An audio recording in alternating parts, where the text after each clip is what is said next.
नमस्कार दोस्तों, स्वागत है आपका केटी वॉइस स्टोरीज चैनल में। हमारी आज की कहानी है बेघर। डोरबेल की आवाज सुनकर रोहित दरवाजा खोलने आया। रोहित दरवाजे की होल से आंख सटाकर देखा और देखते ही चौंक गया, क्योंकि दरवाजे पर उसकी दादी और एक औरत खड़ी थी।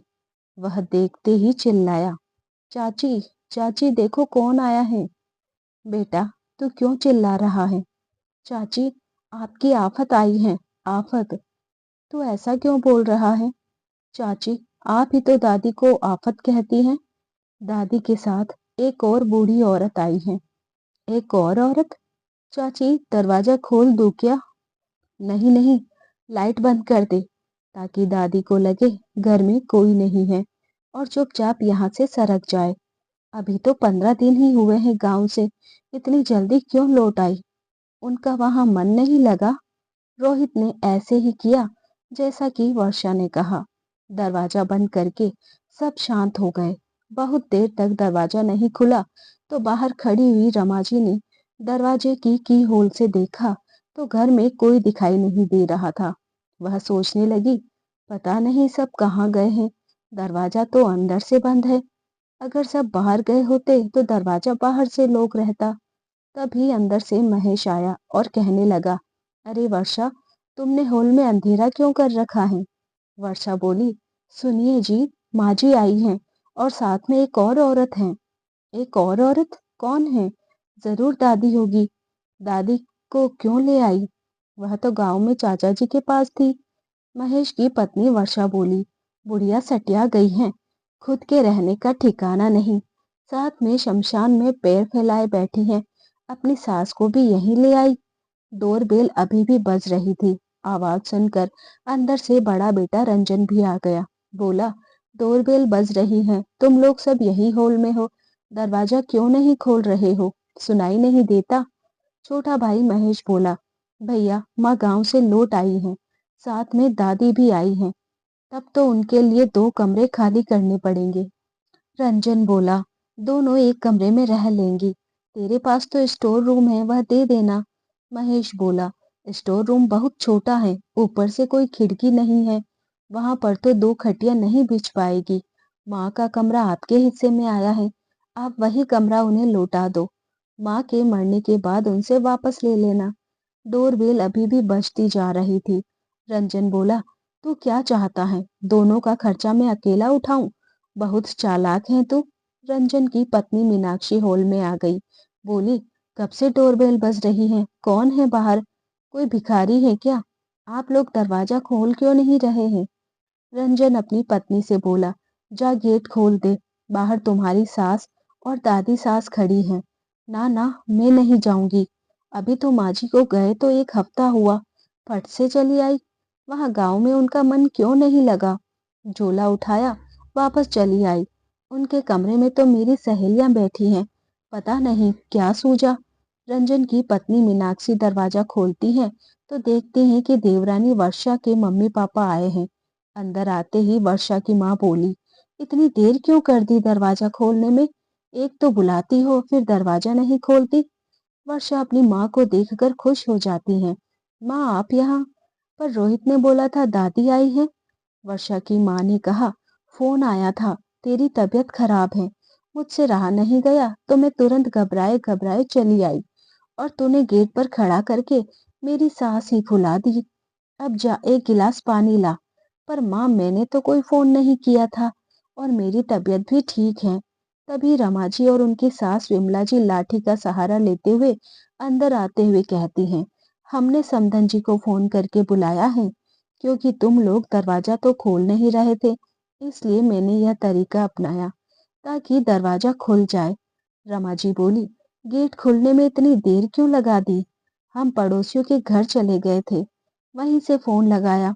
बड़ी बहू बोली, खाना खाने के बाद आंख लग गई थी। रमा जी देखती हैं, दोनों बेटे बहुएं सब हॉल में बैठे हैं, छोटी बहू भी उनके पास खड़ी है। रमा जी को माजरा कुछ समझ नहीं आया। पहले उन्होंने अपनी सास विमला जी को लेकर अपने कमरे में गई तो देखा बड़ी बहू मीनाक्षी की सहेलियां वहां पर बैठकर पार्टी कर रही थी। गपशप और खान-पान का आनंद ले रही थी। उनके सामान इधर-उधर बिखरे पड़े हैं। यह सब देखकर वह घबरा गई। फिर अपनी सास विमला जी को दूसरे कमरे में बिठाया और अपनी बड़ी बहू के पास गई। यह सब क्या है? मेरे कमरे में तुम्हारी सहेलियां क्या कर रही हैं? बड़ी बहू बोली, आप दादी जी को भी यहाँ ले आई? घर के कमरे की कमी है। रमा जी बोली, घर में 6 कमरे हैं। एक में तुम रहती हो, दूसरे कमरे में छोटी बहू, एक कमरे में तुम दोनों के बच्चे रह रहे हैं, एक गेस्ट रूम है, बाकी 2 कमरे तो खाली है ना। वैसे भी मैं माँ जी को अपने कमरे में ही रखूंगी, इसीलिए एक कमरा तो फिर भी शेष रह गया। रंजन बोला, वो क्या बात है ना माँ, हमने घर का बंटवारा कर लिया। तुम्हारे बाप को गुजरे अभी 1 महीना भी नहीं हुआ और तुमने घर का बंटवारा कर लिया। बड़ी बहू, क्या संस्कार लेकर आई हो? रमा जी बोली, अपनी सहेलियों के साथ पार्टी कर रही हो।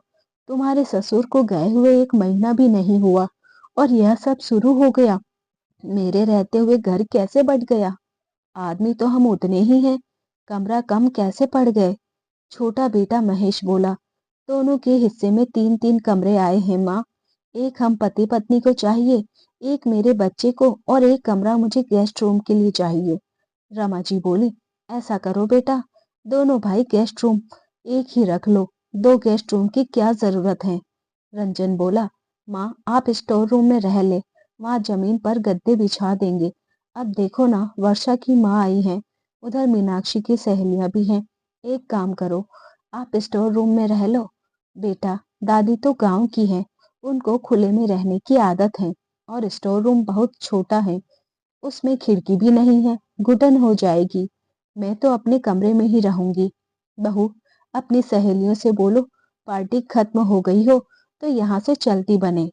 माँ जी, अभी 1 घंटे पहले ही तो वो घर में आई हैं, अभी मैं उन्हें जाने के लिए कैसे कह सकती हूँ? दरअसल रमा जी के पति यानी विमला जी का बड़ा बेटा परलोक सिधार गया है। बेटे की अचानक मौत से विमला जी सदमे में चली गई और बीमार रहने लगी।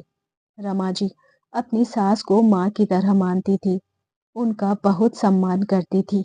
इसीलिए सासू माँ की देखभाल के लिए वह कुछ दिनों के लिए गांव गई थी, ताकि सास की सेवा कर उन्हें ठीक कर सके। पूरे 10 दिन बाद वापस आई तो उन्हें भी अपने साथ ले आई। बेचारी बहुत रो रही थी, अकेली हो जाएगी, रो रो कर सूख कर काटा हो गई थी। रमा जी को अपनी देवरानी पर बिल्कुल भरोसा नहीं था कि वह विमला जी का सही ढंग से देखभाल कर लेगी। कुछ दिनों में देवरानी भी अपने बेटे बहू के घर शहर रहने के लिए हमेशा के लिए जाने वाली थी, मगर आज अपने घर का वातावरण देखकर घबरा गई। आज पहली बार उन्हें अपने बेटे पराये से लग रहे थे। रमा जी स्टोर रूम वाले कमरे में बैठी थी कि स्टोर रूम की दीवार पर टंगी उनके अपने पति की फोटो को देखा तो रो पड़ी। कहने लगी, इतना बड़ा घर दिया, फिर भी बेटों ने आपकी तस्वीर को स्टोर रूम में टांग दिया। बच्चों ने मेरे कमरे को भी छीन लिया। वह फोटो के सामने खड़ी होकर बुदबुदा रही थी। आज तो आपके बेटे मुझे अजनबी से लग रहे हैं। ऐसा लग रहा है जैसे किसी पराये घर से आई हूँ। जब आपकी फोटो के लिए ही जगह नहीं है, तो मेरे लिए क्या जगह होगी? आपके मरते ही बेटे बहू का रवैया बिल्कुल बदल गया है जी। रमा जी ने स्टोर रूम में गद्दा बिछाया, अपनी सास को वहीं पर लिटा दिया। सुबह की आई रात हो गई। दोनों बहुओं ने सास और दादी सास को खाने को क्या पूछती, जब पानी तक नहीं पूछा। रमा जी खाने का इंतजार करती रही, मगर 9 बज गए, खाना नहीं आया। उनकी सास भूख से छटपटा रही थी। अपनी सास की हालत देख वह देख नहीं पाई, उठकर खुद रसोई में गई तो देखा दोनों बहुओं ने रसोई को भी 2 हिस्सों में बांट लिया था, 2 गेट निकाल दिए थे। रमा जी बोली, बहू, सुबह से खाने को कुछ नहीं मिला। दोनों बहुएं चुप थी, एक दूसरे का मुंह ताक रही थी। बड़ी सोच रही थी छोटी देगी और छोटी सोच रही थी बड़ी खाना देगी। एक से बढ़कर एक खाना बनाने में दोनों बहुएं बिजी हैं, जैसे कोई कंपटीशन चल रहा हो। बड़ी बहू अपनी सहेलियों के लिए सेवैया, पिज्जा, पास्ता और छोटी बहू पनीर पुलाव पकोड़े बना रही थी। जैसे लग रहा था कोई मास्टर शेफ में कंपटीशन में गई हो। यह देखकर रमा जी खुश हो जाती हैं कहती हैं, तुम लोग इतना कुछ बना रही हो दादी सास के लिए। बहू, बहुत दिनों से अच्छा खाना नहीं खाया। मुझसे भी अब बुढ़ापे में इतना काम तो हो नहीं पाता। चलो अब घर आ गई हूँ, चैन से दो रोटी बना बनाई खाने को तो मिलेगी। माँ जी, आज घर में मेहमान आए हैं तो हम उनके लिए स्पेशल बना रहे हैं। यह मत सोचो आपको भी दावत मिलेगी। आप खाने के बारे में ना सोचिए। 90 वर्ष की दादी सास को आप यह सब खाना खिलाएंगी, उन्हें हजम नहीं होगा। खटिया फिर से पकड़ लेंगी और आपको उनकी सेवा करनी पड़ेगी। हम तो उनको छूने वाले नहीं। अब जाकर खिचड़ी ही बना लीजिए। बहू, मेरी सास तो खिचड़ी खाएगी क्योंकि उनके दांत नहीं हैं। वह यह सब खाना नहीं खा पाएगी, पर मैं तो खा सकती हूँ ना। छोटी बहू बोली, माँ जी, मेरा 8वां महीना चल रहा है और आप यह जान लीजिए कि कोई आपके लिए पकवान नहीं बनाया है, अपनी माँ के लिए बनाया है। बड़ी मुश्किल से हाँफते हाँफते अपनी माँ के लिए खाना बनाया है। बहुत भूख लगी है तो फ्रिज में ब्रेड बटर बचा है, खा लीजिए। नहीं तो आप बड़ी भाभी से बोलिए, खिचड़ी बना देंगी। बड़ी बहू वर्षा बोली, माँ जी, मेरी सहेलियां आई हैं, आपको दिखाई नहीं देता। अब आप आफत लेकर आई हैं तो खिचड़ी आप खुद ही बना ले। आप ही उस हड्डी के ढांचे को यहाँ उठा कर ले आई हैं। रमा जी को गुस्सा आ गया। वो बोली, बड़ी बहू, अपनी जुबान को संभाल कर बात करो। वह मेरी सास है, मेरी सगी माँ से भी बढ़कर है। एक बार मेरे बारे में कुछ बोलेगी, मैं सुन लूंगी, लेकिन सास के बारे में बोलेगी तो तेरी जुबान खींच लूंगी। आने दो, बेटों को बताती हूँ। लो आ गए रंजन, निकाल लो अपना। बड़ा बेटा देख रहा है तेरी बीवी दादी के बारे में कितना अनाप शनाप बक रही है। उसके लिए एक कटोरी खिचड़ी देना इनको भारी लग रहा है। माँ, मीनाक्षी तो सही कह रही है और मुझे और भी काम है। सुबह सुबह तुम लोगों का पचड़ा सुनकर अपना दिन नहीं खराब करना चाहता। अब मुझे काम पर जाने दे। इतना कहकर रंजन गुस्से में चला गया। बड़ी बहू तो पति का साथ पाकर और बोलने लग गई। फिर बोली, बुढ़िया के बारे में बोलूंगी तो क्या कर लोगी। आप यहाँ आपकी रोटियों का ठिकाना नहीं है और आप एक बोझ और उठा कर ले आई हैं। आंखें मत दिखाओ माँ जी, अब आपके दिन गए। कहते हुए बड़ी बहू रसोई को कुंडा लगाकर अपने कमरे में जाने लगी। और माँ जी, आपको कोई शर्म लिहाज है? मेरी सहेलियां आई हैं, सब मेहमानों के बीच आप तमाशा कर रही हैं। चुपचाप नहीं बैठ सकती। सुनिए सासू माँ, मैं सिनेमा देखने जा रही हूँ। फिर छोटी बहू ने भी वही किया। अपनी रसोई में ताला लगाकर अपने कमरे में चली गई। यह सब देखकर रमा जी के पैरों में जान ही नहीं बची। वह आंगन में बैठ गई और आंखों में आंसू उमड़ आए। रमा जी स्टोर रूम में गई और गांव से जो टिफिन बनाकर लाई थी, अपने झोले से निकाला। उसमें 2 रोटियां अभी भी बची थी और सब्जियां जो खराब हो गई थी, पर रोटी सही थी। फिर कुछ पैसे लेकर वह बाजार गई और दूध ले आई।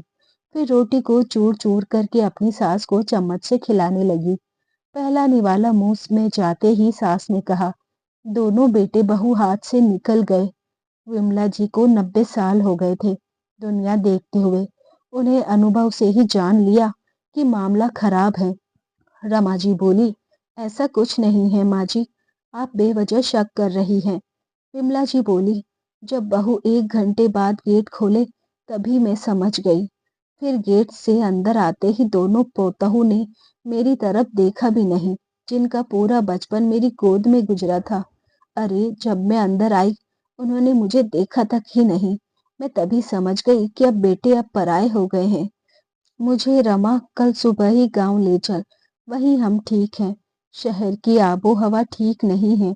बच्चे जब बदल जाए तो हमें भी अपना रुख बदल लेना चाहिए।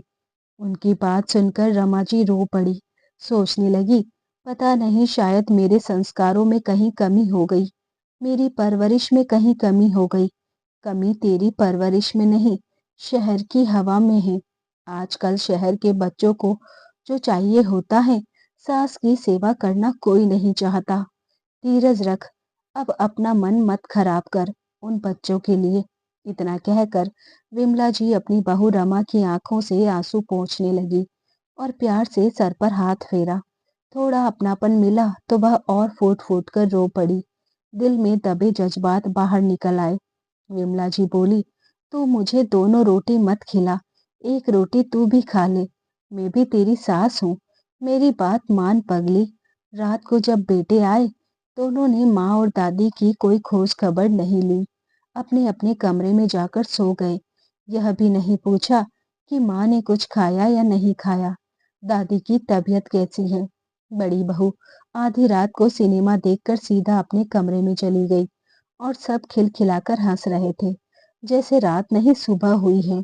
माँ अपने घर में अपने कमरे में नहीं, स्टोर रूम में सो रही है और पूरे घर में बेटे बहुओं ने कब्जा कर डाला है।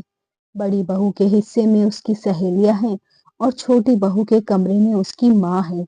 सुबह हुई, बड़ी बहू स्टोर रूम में आई और कहने लगी, माँ जी, ओ माँ जी, उठिए, इतनी देर हो गई है, अभी तक आप सो रही हैं। सुबह के 5 बज रहे हैं। बहू, अभी तो सुबह के 5 ही बज रहे हैं। बहू, अच्छा चाय लाई हो?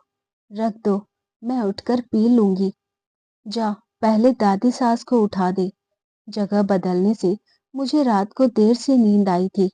बड़ी बहू बोली, माँ जी, चाय वाय आप गांव में ही जाकर पी लीजिएगा, ऑटो खड़ा है, आप दोनों गांव चली जाइए। सामान तो पैक है ना, आपके बेटे गांव भेजना चाहते हैं। तभी छोटी बहू वर्षा भी आती है और कहती है, अच्छा हुआ मेरी माँ को आपने बुला लिया। वैसे मैं भी माँ को बुलाने ही वाली थी, क्योंकि मेरा 8वां महीना चल रहा है और मुझे आपकी कोई जरूरत नहीं है। आपको मेरे होने वाले बच्चे की चिंता करने की जरूरत नहीं है। मेरी माँ यहाँ है, वह सब कर लेगी। आप गांव चली जाइए। आपका गांव में 4 कमरों का घर है, वहाँ आप और दादी माँ आराम से रह लेंगी। अपना सामान उठाए और यहाँ से चलती बनिए। रमा जी सोकर उठ भी नहीं पाई थी और बहुओं ने उन्हें अपने घर से निकालना शुरू कर दिया। शायद रमा जी को पहले से ही आभास था। रमा जी और उनकी सास विमला जी दोनों आंखें मलते हुए उठी, बेटे से बोली, गांव तो जा रही हूँ, पर मेरा खर्चा कौन उठाएगा? माँ, तुम्हें खर्चे की क्या जरूरत है? तुम्हारे अकाउंट में पिताजी के दिए हुए कुछ पैसे हैं, उन्हीं से गुजारा करो। बहुत कर लिया अपनी मनमर्जी इस घर में, आप हमेशा अपनी चलाती रही, मगर अब आपकी बहू बर्दाश्त नहीं करने वाली। अगर आप यहाँ रहेंगी तो रोज बेवजह कलह होते रहेंगे, लड़ाई झगड़ा होगा और हम यह नहीं होने देना चाहते। इसीलिए आप यहाँ से चली जाइए। अपने बेटे की बात सुनकर विमला जी की आंखें भर आई। तुझे तो शहर की हवा लग गई है बेटा, तेरी आंखों में शर्म लिहाज कुछ भी नहीं बचा। अपने पति की फोटो को उठाया और रोते रोते अपने घर को छोड़कर हमेशा के लिए गांव चली गई। और बेटे भी इतने नालायक थे कि अपनी माँ को बस में भी नहीं बैठाया। पोता रोहित कहता है, माँ, अब दादी को ऐसे घर से क्यों भगा रही है? यह सही बात नहीं है। चुप रह, जा अपने कमरे में खेल, बड़ों के बीच में मत पड़ा कर। मीनाक्षी बोली।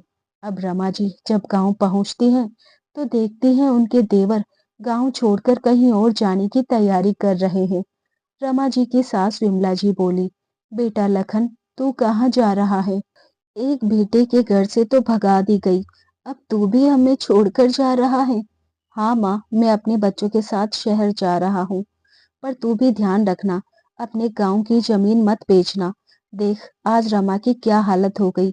कैलाश के जाने के बाद वह भी बेघर हो गई है, अब गांव में ही उसका ठिकाना है। रमा जी की हालत देखकर उनके देवर बहुत परेशान हो गए, लेकिन उन्होंने शहर जाने की टिकट करवाई थी, तो रमा जी को सांत्वना देकर अपने बेटे के घर शहर चले गए, क्योंकि उन्हें तो विश्वास था कि उनके बेटे बहुएं ऐसे नहीं हैं। विमला जी और रमा जी दोनों गांव में ही अपना जीवन गुजर बसर कर रहे थे। रमा जी अपनी सास का बहुत ध्यान रखती, समय समय पर उन्हें खाना बनाती खिलाती, उनकी खूब सेवा करती। और उधर शहर में दोनों बेटे निश्चिंत हो गए कि चलो माँ और दादी दोनों गई, टेंशन खत्म, आफत हमेशा के लिए टल गई। बेटे बहू मिलकर खूब मजे से पार्टी करते डिस्को जाते हैं। वर्षा खुशी से चहकते हुए अपनी माँ के कमरे में गई। माँ, माँ, अब तो सारी टेंशन खत्म हो गई। अच्छा हुआ वह बुढ़िया अपनी सास को लेकर गांव चली गई। अब मैं होने वाले बच्चों के लिए शॉपिंग कर लेती हूँ। एक पालना भी लाना होगा। सुनो बिटिया, तुम्हारे ससुर जी खत्म हो गए थे, तो मैं तो तेरी गोद भराई नहीं कर पाई। अब हम गोद भराई की रस्म कर लेते हैं। हाँ माँ, तुम सही कह रही हो। और सुन वर्षा, ऐसी हालत में तो शॉपिंग करने मत जा। मैं अकेले चली जाती हूँ। ठीक है माँ, मेरे फेवरेट रेड कलर के मुन्नी के लिए कपड़े ले आना, और तब तक मैं अपनी सहेलियों को इनवाइट कर लेती हूँ। छोटी बहू ने तो अपनी गोद भराई की रस्म की, पर अपनी सास को नहीं बुलाया। दुनिया के लोगों को बुलाया, निमंत्रण दिया। उसके मायके से सब लोग आए, सहेलियां आई, पर वह सास जिन्होंने बड़े प्यार से उसे अपने घर की छोटी बहू बनाकर लाई, उन्हें वह बुलाना ही नहीं चाहती थी। दोस्तों, आजकल ऐसा ही होता है। लोग बहाने से सास ससुर को बाहर भेजकर घर में जन्मदिन और सालगिरह की पार्टी मनाते हैं। यह बिल्कुल सही नहीं है। 2 दिन बाद की गोद भराई की रस्म शुरू हुई। सब मेहमान वर्षा को होने वाले बच्चे को बधाई देते हैं। उसकी माँ होने वाले बच्चे के लिए सोने के कड़े और चेन देती है। वर्षा कहती है, माँ, तूने मेरे होने वाले बच्चे के लिए चेन दी। अगर तुम्हारी जगह मेरी सास होती, तो सोने के एक सिक्के से ही काम चला लेती। और वह बूढ़ी दादी 10 रुपए पकड़ा देती और कहती, खूब जियो, खुश रहो। आशीर्वाद से ही काम चला लेती। अच्छा हुआ टेंशन गया, पूरी तरह से छुटकारा मिल गया। गोद भराई की रस्म होने के बाद सारे मेहमान खाना खा रहे थे। ठीक उसी समय दरवाजे की घंटी बजी। एक आदमी आया, उन्होंने एक लिफाफा पकड़ाया। महेश दरवाजा खोलता है और बोलता है, हाँ जी, आपको किससे मिलना है? जी, रंजन महेश का घर यही है। उस आदमी ने कहा, हाँ जी हाँ, मैं महेश हूँ। आपके लिए गिफ्ट। वर्षा कहती है, अजी गिफ्ट? जरूर मेरे होने वाले बच्चे के लिए किसी ने दिया होगा। हाँ हाँ, रुक जाओ, मैं देखता हूँ। और महेश लिफाफा खोलता है, तो जो पढ़ता है तो उसको पढ़कर चौंक जाता है। उसकी बोलती बंद हो जाती है। वर्षा कहती है, क्या हुआ, कुछ बोलो तो सही। रंजन भी आ जाता है। क्या हुआ महेश, तुम इतने खामोश क्यों हो? महेश उसके हाथ में लेटर पकड़ाता है। रंजन जब लेटर पढ़ता है तो वह भी चौंक जाता है। वह आदमी कहता है, यह इस घर के कागजात हैं। अब मैं इस घर का मालिक हूँ। यह घर आपकी माँ ने हमें बेच दिया है। आप इसे तुरंत खाली कर दें, नहीं तो पुलिस को बुला दूंगा। रंजन और महेश दोनों के हाथ पांव फूल गए। इधर रंजन परेशान था कि यह क्या हो गया। अभी टेंशन गया ही था कि फिर से टेंशन आ गई। रंजन सदमे में आ गया। अभी के अभी घर खाली करो, उस आदमी ने तेज आवाज में कहा। उसने बहुत कोशिश की, मगर उन लोगों ने जबरदस्ती रंजन और महेश का सामान घर से बाहर फेंकना शुरू कर दिया। सारे मेहमान वहां खड़े तमाशा देख रहे थे। रंजन तो सड़क पर आ गया था। उसे समझ नहीं आ रहा था कि क्या करे। वर्षा हाथ जोड़कर बोली, भैया, हमें कम से कम एक रात तो यहाँ रहने दो। मैं प्रेग्नेंट हूँ, ऐसी हालत में मैं कहाँ जाऊंगी? आप कहीं भी जाइए, मुझे कुछ नहीं पता। जब आपने अपनी माँ को इस घर से निकाला था, तब आपने उनके बारे में सोचा नहीं ना, तो मैं क्यों सोचूं? मैं तो इस घर का मालिक हूँ। आप यहाँ से चली जाइए। जो आपको करना है करिए, मुझे आपसे कोई मतलब नहीं। रंजन और महेश वर्षा की माँ के घर पहुंचे कि रात वहीं गुजार लेंगे, पर वर्षा के भाई भाभी ने भी उन्हें वहां रहने नहीं दिया। उसकी भाभी बोली, वर्षा दीदी, जब आपने अपनी सास को माँ नहीं समझा, तो मैं अपनी ननद को बहन क्यों समझूं? आप प्रेग्नेंट हैं तो सारा बोझ मैं क्यों संभालूं? आपका इस घर में कोई अधिकार नहीं है। वर्षा की माँ हाथ जोड़कर बोली, बहू, ऐसा मत कर। कहाँ जाएगी बेचारी इस हालत में? माँ जी, आपको यहाँ रहना है तो रहो, नहीं तो आपको भी घर से निकाल देती हूँ। मजबूरी में उन्हें सड़क पर ही रात बितानी पड़ी, और भाग दौड़ी में वर्षा के पेट का दर्द बढ़ गया। उसे खूब दर्द होने लगा। वह रोने लगी। महेश घबराता हुआ उसे अस्पताल ले गया, पर रात को कोई इमरजेंसी में भी उसे एडमिट नहीं कर रहा था। वह पागलों की तरह हॉस्पिटल के चक्कर लगाता जा रहा था। अंततः उसे किसी एक सरकारी अस्पताल में एडमिट कर लिया गया, पर उसके बच्चे को नहीं बचाया जा सका। महेश का रो रो कर बुरा हाल हो रहा था। वर्षा तो सदमे में आ गई थी। वह भूत बनी रहती, किसी से बात न करती। शायद उसे एहसास हो रहा था, कहीं न कहीं उसने अपने सास के साथ बहुत बुरा किया था। आज उसे उनके बुरे कर्मों की सजा मिल रही थी। सुबह हुई तो उन्होंने एक छोटा सा घर किराए पर लिया और वहीं पर दोनों भाई चले गए। कुछ दिन बाद रंजन अपनी माँ से बात करने के लिए गांव निकल पड़ा। मगर जब गांव पहुंचा तो उसे पता चला कि गांव की सारी प्रॉपर्टी माँ ने बेच दी। खरीदने वाले रसूख वाले लोग हैं। उनकी माँ दादी के साथ कहाँ गायब हो गई, किसी को नहीं पता था। बगल में उसके चाचा रहते थे, वह भी गांव छोड़कर शहर चले गए थे अपने बेटे के पास। फिर एक पड़ोसी ने कहा, रंजन, महेश, तुमने अपनी माँ के साथ अच्छा नहीं किया। वह गांव भी छोड़कर चली गई है और साथ में अपनी सास को भी ले गई। मना करता रहा पर वह न मानी। पड़ोसी ने चिट्ठी पकड़ाई। वह चिट्ठी उसकी माँ की थी। उसने चिट्ठी खोली तो लिखा था, आ गए बेटे, मैं जानती हूँ तुम यहाँ पर जरूर आओगे, इसीलिए मैं चिट्ठी छोड़कर जा रही हूँ। अब तुम्हें हमारी खबर रखने की कोई जरूरत नहीं है।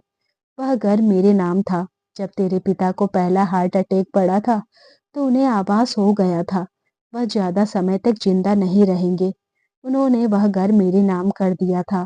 इसीलिए जब मैं तेरा घर छोड़कर आ रही थी तो घर के प्रॉपर्टी के कागजात अपने साथ ले आई थी, क्योंकि यह घर अब मैं तुमको नहीं दे सकती। जब मेरे बच्चों ने हमें पराया कर दिया तो मैं भी अपने बच्चों को आज से पराया कर देती हूँ। यह घर बेचकर हम कहाँ जा रहे हैं, यह तुम में जानने की कोई जरूरत नहीं है। अब तुम अपने मन के मुताबिक रहो, मन के मालिक हो। तुम्हें जैसे जीना हो जियो। बहुत दिनों तक मैं अपने मन की करती आई हूँ, तो अब तुम भी अपने मन का करो। मुझे कोई फर्क नहीं पड़ता। अपनी माँ की चिट्ठी पढ़कर तो रंजन कहने लगा, दादी माँ ने हमें पूरी तरह बर्बाद कर दिया। घर बेचने का आइडिया उन्हीं का था। महेश, हम सड़कों पर आ गए। सारी बातें जब बहुओं ने सुनी तो अपने किए पर पछताने लगी, क्योंकि यह सब उनका ही किया धरा था। दोस्तों, रमा जी और उनकी सास विमला जी दूसरे शहर में जाकर एक अच्छे से वृद्धाश्रम में शरण ले ली थी। अब रमा जी के जीवन का मकसद वृद्ध लोगों की सेवा करना था। दोस्तों, अगर बहू चाहे तो अपने परिवार को एक सूत्र में, एक प्रेम के धागे में पिरोकर हमेशा के लिए संजोकर रख सकती है। यह सब उसके हाथ में है। तो दोस्तों, रमा जी ने अपने बेटे बहुओं को बेघर करके सही किया या गलत? अपनी राय कमेंट करके जरूर बताएं। और अगर कहानी पसंद आई हो तो चैनल को सब्सक्राइब, वीडियो को लाइक करना न भूलें। फिर मिलते हैं एक नई कहानी के साथ। तब तक के लिए धन्यवाद।